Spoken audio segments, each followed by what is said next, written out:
Thank you so much, Elizabeth. Really appreciate the kind introduction and so excited to be here. And thank you to yourself, to Tina, to Catherine for convening this space and this time for all of us to share best practices and learn from one another. So very grateful to be here. If we could load the slides, I'd be happy to go through our presentation here to everyone today. And so I'm a primary care doctor here in the south side of Los Angeles in California, and one of the co-founders for the This Is Our Shot campaign. Our mission has been to elevate the voices of healthcare heroes to build vaccine trust and combat misinformation for a COVID-free world, essentially becoming the #1 digital vaccine trust campaign in the United States of America over this last year with 1.3 billion impressions. And so that's a little bit about me and background. I practice primary care as well and take care of patients both in the clinic setting as a GP and also in the hospital setting for hospitalized COVID patients as well. So also a frontline physician along with campaign co-founder. We can move to the next slide. My colleague, Dr. Shajahan, will be presenting at the later session. So for those who may be participating in that, we'll have the pleasure to hear from her as well. And next slide. So this was our why. This is why, as Elizabeth, shared there, why did we start this campaign? What was the motivation? What was our calling? It was because us frontline physicians were hearing, seeing, and feeling the needs of our patients and the voids of reliable, trusted information. This is a real world example from my health system, my clinic in South Los Angeles. I'll just read it briefly. It says, "Hello there. This is dated to me in January 11th, 2021 from one of my patients. It says, I hope all is well. I'm currently on a list for the COVID-19 vaccine. I wanted to touch base with you, doctor, regarding what it contains. I want to know if you believe it is good for me. As you know, I'm diabetic and I'm allergic to some things. I'm very interested in the vaccine, but want to ask you before. I look forward to your response. Thank you." I received that message at the start here of the year in January and had my nurse overbook her that very day so I could have that conversation. And I got on the phone with her. Her grandson translated into Spanish about the vaccine as the information I was communicating to her, and addressed her concerns about her allergies, about her asthma, about the safety of the vaccine for her. In fact, addressed the need to double down on the vaccine for her because of her underlying lung condition. She was so worried about her asthma. And after that 10-minute conversation, we were able to address her concerns and get her booked for a vaccination. So I share that anecdote because this is what hundreds of thousands of all of us, healthcare workers, public health professionals, social services staff, have been experiencing through our patients and our communities that sparked this campaign into action. We can move to the next slide.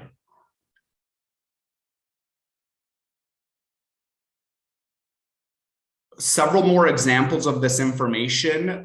We can continue to the next slide here. All over digital media, questions coming in from communities and patients. Again, doc, I have 4 sisters. You were so influential in getting us over the goal line today.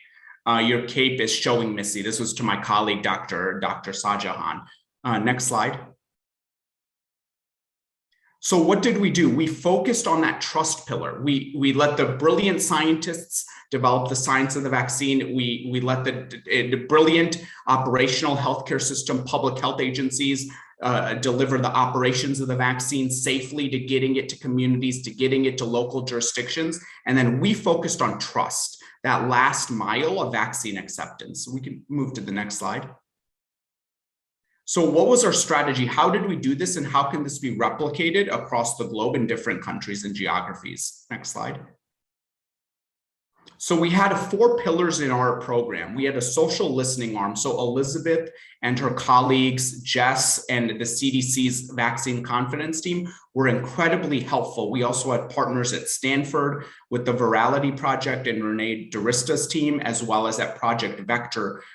These networks of information, social listening, provided our healthcare workers information as to when misinformation was moving from fringe to mainstream, and it would alert us as to when we needed to combat that misinformation because it was entering the discourse of American mainstream conversation.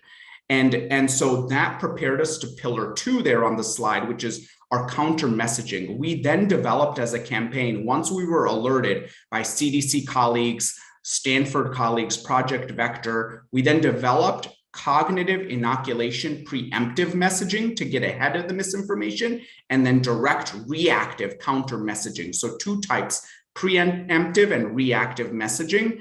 And then in pillar 3, we would take that information and train our healthcare workers on how to use that messaging, how to deploy it in conversations, both digitally and in the community, to activate our heroes in pillar 4. That's a broader overview, and I'll dive into it now in the next slide. So this is a very concrete example of the social listening and how we translated it to combat misinformation. This is from Virality Project, the Stanford-based organization. You can see in their key takeaway, that was a summary we would receive every week. And it says information voids have opened up around 2 main themes that week. The risk of myocarditis for vaccinated teens was trending on misinformation, as well as the necessity of vaccines for people already who had COVID-19 before. Major voids of information we were alerted to about this over the summer. We then took that information and created there on the other half of the slide, you'll see that, a weekly hero alert email that went out nationally to all of our healthcare workers, nurses, pharmacists, physicians. And you can see there the key message, that arrow there, it says vaccination is recommended if you've already had COVID-19. And then we pre-templated several easy to use sample posts. One of them saying, why get the vaccine even if you've already had COVID-19? Because natural immunity is variable and may not last. And then the post below that says, I had COVID. I am a doctor. I chose to get vaccinated because I'm not taking chances with the unknowns of natural immunity. So we developed this counter messaging within 72 hours of alerts we were receiving from our colleagues. And we have huge appreciation to Elizabeth and her team and the vaccine confidence team at CDC for giving us the intel we needed to then counter it as trusted voices. We can move to the next slide. So we had colleagues and partners in the listening. We helped develop the counter messaging that our heroes would use. And then we recruited the heroes within the campaign. This was perhaps the toughest challenge we faced. We built a diverse core team of about 15 national leaders on our national executive team. They varied from frontline primary care doctors and GPs to physician influencers, Dr. Vicky Chan, over 300,000 followers on TikToks on our national executive team. Dr. Alex McDonald, a top 25 influencer in the United States, as a physician's on the team. Grassroots organizer physicians are on the team. So we had a very eclectic group of healthcare heroes representing different geographies, demographics, and skill sets that we needed. We needed to organize doctors, and we needed to create social influence for social trusted messengers. And so we built that diverse key team that represented the trusted voices and skill sets. And then we convened all these heroes in the same space and time, relationally organizing them. We did this through existing US medical organizations like the California Medical Association, the American Medical Association, the Texas Medical Association. We had peer-to-peer, one-on-one conversations to organize relationally and build a grassroots movement.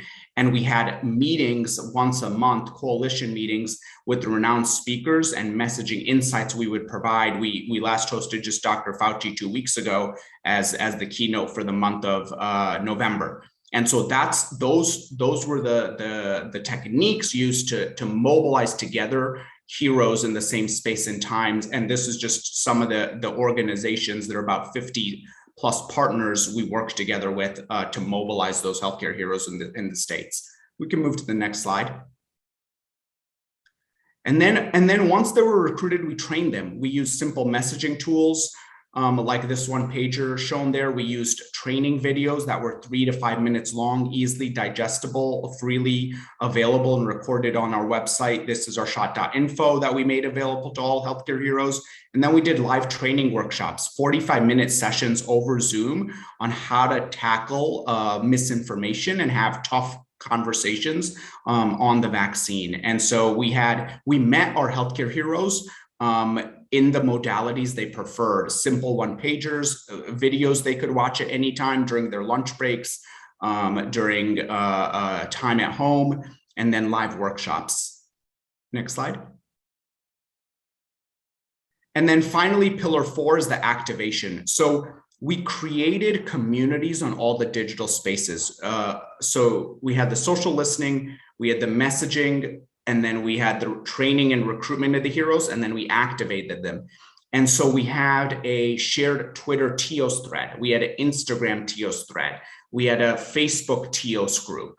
We met our heroes at their digital doorstep and offered the messaging through those channels and mobilized communities on each platform that the heroes were activated on already to make it as easy as possible for the heroes. So just examples of our Facebook group, as well as Dr. Chan there on a TikTok video. And then our Vacunate Ya, our Latinx community campaign, was active on Clubhouse, the largest Latinx group, Los Amigos. They host a once-a-month conversation on COVID-19. So we met heroes where they were located, and we met the community where they were located at digitally as well, to have those conversations with the messaging we created based off the social listening. Next slide.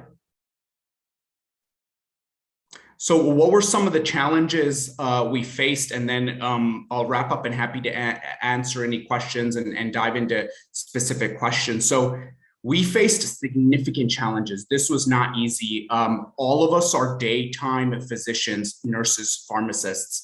I practice medicine 8 to 5 most days of the week myself. And so this was work done in evenings, weekends, from a volunteer coalition out of blood, sweat, and tears for the last year, because we were so passionate about it and we were seeing how it was impacting our patients day to day to day. So that was very difficult coordinating. We were meeting at one point, Tina, Elizabeth, Catherine, we were meeting at Sunday at 8 a.m. Our families thought we were crazy. They were all sleeping on Sunday morning, and we were up at 8 a.m. with orange juice and cereal, eating honey bunches of oats, talking about TIOS, because that was the only time every doctor and nurse and pharmacist could see each other. We did that for 5 months before we realized we needed our weekends back and our families would not tolerate it. And so I share that as an example of the difficulty of coordination amongst busy professionals.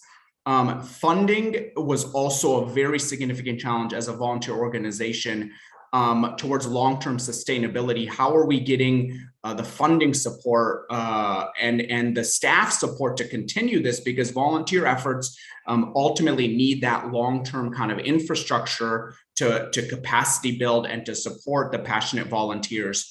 That's been one of our most significant challenges. We're very lucky to have CDC and colleague partners helping us find resources, locating resources to help support and sustain these causes.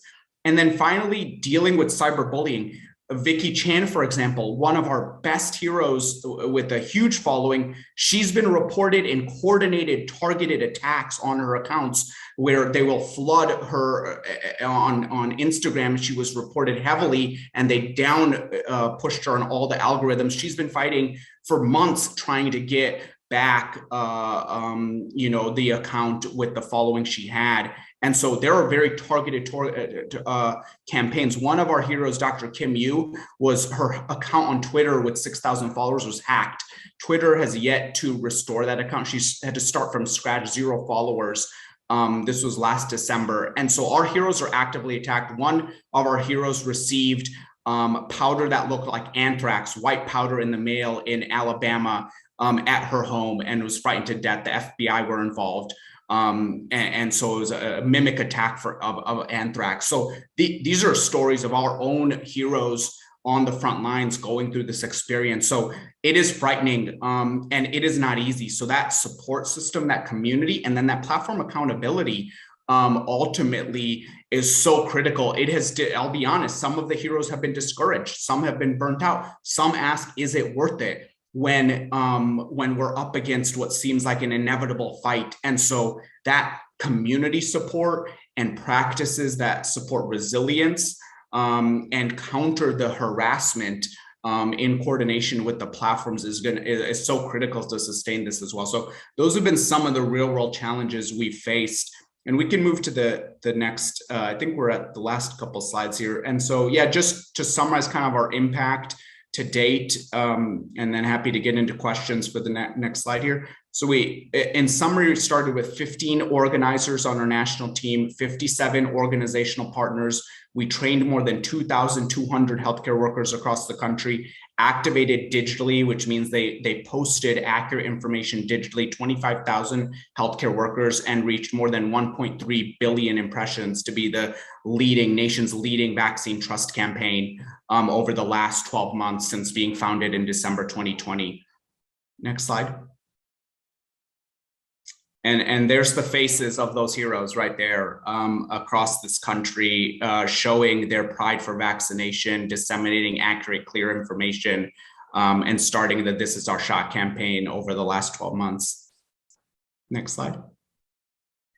And we've been able to leverage a lot of the media coverage as well. That's helped support the cause through the US media, press, TV, both in the Spanish language and mainstream American English language campaigns. And media. Next slide. And then lastly here, we've seen the response digitally from our communities. I'll just read a couple of these here to start with. On the side, it says, so it's actually because of your reels and posts that helped me move forward with my decision to get vaccinated. I sincerely appreciate your fact-based approach that mitigates the fear-mongering genuinely. That was a comment we received, a direct message from a fellow individual on the social platforms. Another in the black box at the top corner says, use tips from the TIOS messaging guide twice yesterday, once for a patient and once for a friend to reassure them and help them decide to get vaccinated. Good stuff, exclamation, exclamation. And then there in the corner, thank you for answering all my questions about the vaccine.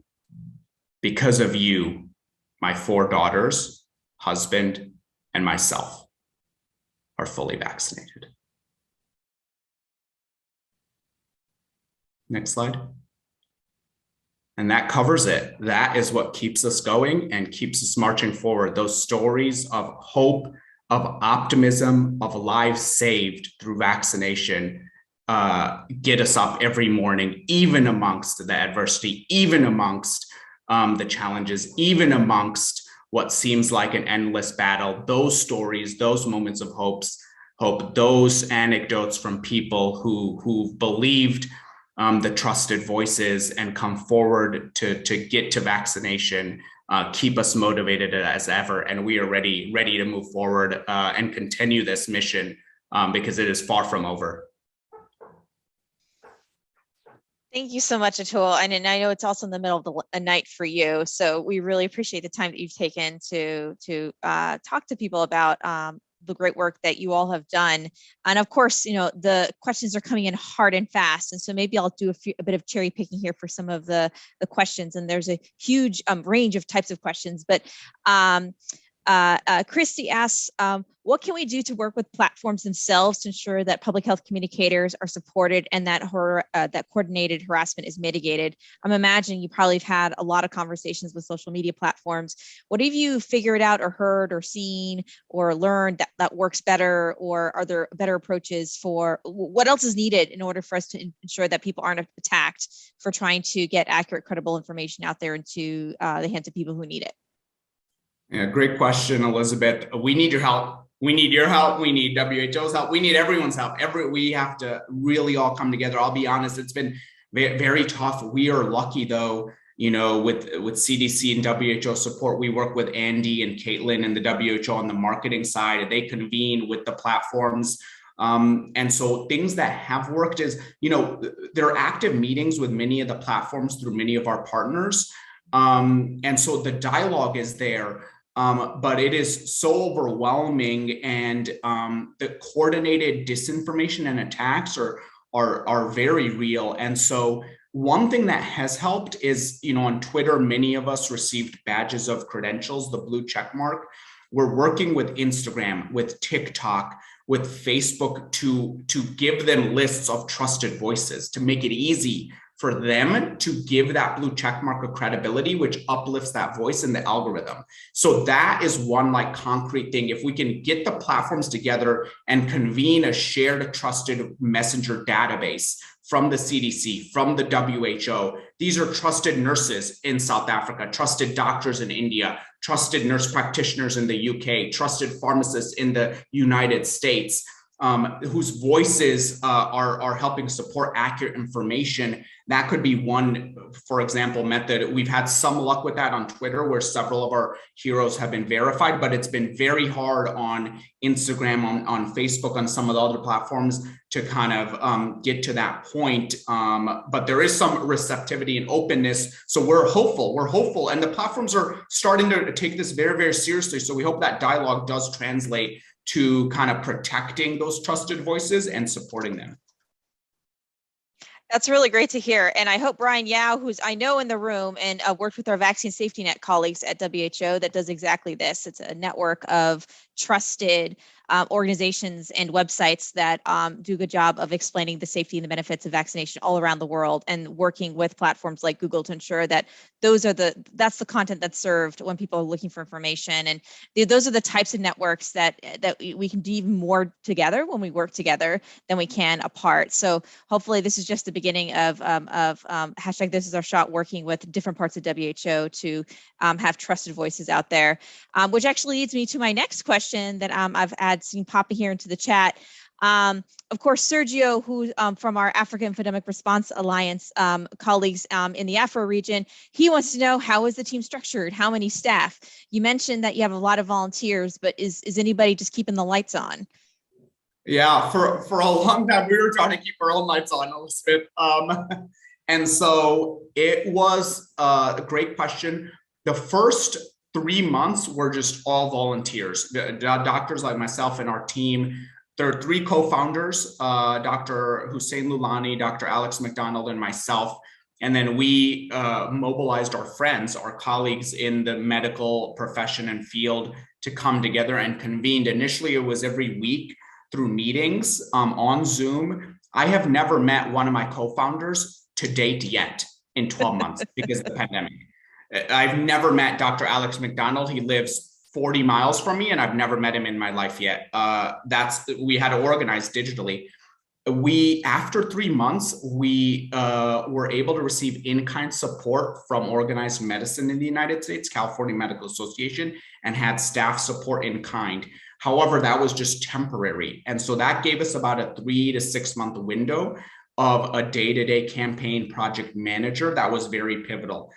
In this last 3 months, we've now looked for long-term sustainability. So now we are in the process of merging with Public Good Project, a fellow nonprofit organization that does social media monitoring in the United States, and been very grateful to their CEO, Joe, and their COO, Polly, who've really embraced and this is our SHOT campaign and Makuna Taya campaign with staff support, with staff resources, to make this sustainable. Because I'll be honest, after 6 months of doing this, when we got to the summer, the team was burning out. The heroes were burning out. Apathy was building, even bitterness, right? From the lack of uptake in some regions, some areas, and outbreaks from the summer surge. It was not easy. So you are completely right. I would encourage everyone to think early on, how are you building that staff support, funding, and sustainability? Because volunteer efforts need an apparatus for sustainability. That's really important to consider, which I maybe also goes to the next question, because maybe this is why your organization is different from maybe just people going to the CDC website. So Zach was saying, so you answered all questions personally. Wouldn't it be better to create an FAQ or something like that? Like, what is it that you guys are doing that's different than just going to the CDC website or to the WHO website and downloading a nice FAQ PDF? Yeah, that's a great question. And I'll be honest, we were all getting tons of incredible information, CDC, WHO, even ourselves, we were making PDFs and FAQs. And what we realized is we could create a 10-pager and 0 people would read it. But if we created one good conversation, it could go viral and 1 million people could see it. And that was what we learned, is that people are so busy. Their attention spans in the digital mediums are measured in milliseconds to seconds, and that we had to creatively think of how are we making novel, compelling, shareable, viral content that's written in the first narrative, like the anti-vax campaign is used so powerfully, that personal narrative. So we teach our heroes how to do that in conversations and in comments, in direct messages, in content they create, because that virality is what then brings spreads the content and sharing and those FAQ aspects of knowledge well farther than the bubbles within social media. So the FAQs definitely have a very valuable place, but so much of the engagement is actually driven from authentic conversations with a trusted voice. Absolutely, which leads me to my last question, which is, we have a lot of people who are public health professionals, medical doctors, nurses, frontline health workers around the world who are taking part in the training and are listening. And some of them are probably nodding their heads and saying, this is great. Maybe I can do this in my country. What is your advice to people who wanted to set up their own type of network where they're trying to link these trusted healthcare voices together? I mean, how do you set up the hashtag "This is our shot" in Argentina or in Rwanda or in Indonesia? How would you go about doing that? What advice would you have? That's a great question, Elizabeth, and I'll be glad to put my email also for follow-up, because I'd love to work with anyone interested in replicating this and creating this in their own country. We would be 100% glad, myself and our team members, to work with you to build this up in any country specific to your needs and your environment and the misinformation and need for accurate information in your country. The 3 simple steps I would start with is find the passionate organizers in healthcare. Find those passionate organizers who want to mobilize a campaign around this. You can't do it alone. Even I couldn't do it alone, even amongst my best efforts. So build an A team, build that core diverse team I mentioned in the slides of the key social influencers in healthcare and the organizers who can bring people together for this campaign. So build that A team. Number 2, build easy tools that heroes can use. Easy, that 1-page messaging tool, easy videos, easy mechanisms to make it as easy as possible for healthcare professionals, because they're so busy. And so really just making things as easy and turnkey as possible. Here's a sample post. Here's a sample conversation. Here's a sample messaging, 3 bullet points for that week. We kept things very, very simple and easy. So keep things as easy as possible in your engagement. And then find what values bring everyone together. We polled all our members in our weekly and monthly meetings, and they told us 2 clear things they valued. 2 clear things that brought everyone together. One was messaging insights. They wanted to know, how do you talk about Omicron? How do you talk to pregnant individuals? How do you talk to rural communities? How do you talk to communities of color in the United States? How do you have those tough conversations? They wanted messaging insights of practices and language that worked. And so we gave them that. We compiled data from Kaiser Family Foundation, from Ad Council, De Beaumont Foundation, and made it simple and easy for them to get those messaging insights. And then they told us they valued hearing from renowned speakers. So we brought the Surgeon General Vivek Murthy. We invited Dr. Anthony Fauci to come speak. We invited colleagues at CDPH, Imran Ahmed, and Renee DeRista at Virality Project to share their wisdom, knowledge, expertise because our healthcare workers are looking for something valuable, useful they could use in their real world practices. So those would be the tips I would really encourage is find your passionate organizers, make things as easy as possible, and find the values that bring together the people in that organization and derive value for them. Amazing. I hope people are taking furious notes, and I'm sure you'll have an inbox full of emails when you wake up in the morning. Thank you so much, Atul, for your time. Please get some sleep because I know you have to see patients early in the morning, and we're looking forward to welcoming your colleague for cohort B. Tina, do you have any last questions or comments for Atul before he goes to bed? No, actually, just sincere gratitude, Atul. This is basically digital natives interacting and engaging with people through how society works nowadays. And just congratulations. Please convey also our gratitude to your team and to your network for everything that you're doing. It's really amazing, and you have also our support going forward in as much as we can. Promote and support you. So thank you for sharing your wisdom. Thank you Atul. so much. Have a good evening. Good night. Bye-bye. Take care. Very grateful for all the support. Thank you.